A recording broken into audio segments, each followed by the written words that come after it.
A local theater organization is adjusting after learning its National Endowment for the Arts grant is being taken away. The Virginia Stage Company in Norfolk planned on using that money for a play geared toward teenagers this upcoming season. Madison Schlegel has more.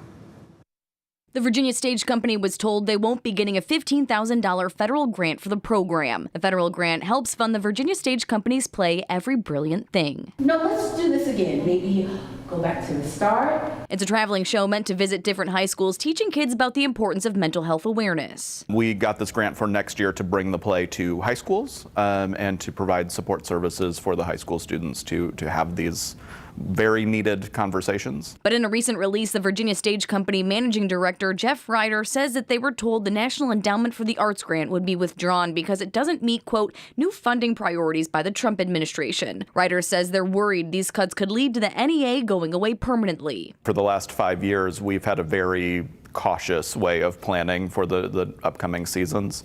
So I think we're prepared to pivot and change. Ryder adds how they were at the beginning of their grant process, so the funds weren't spent, but other local organizations weren't as lucky. We were at the beginning phase of our National Endowment for the Arts grant.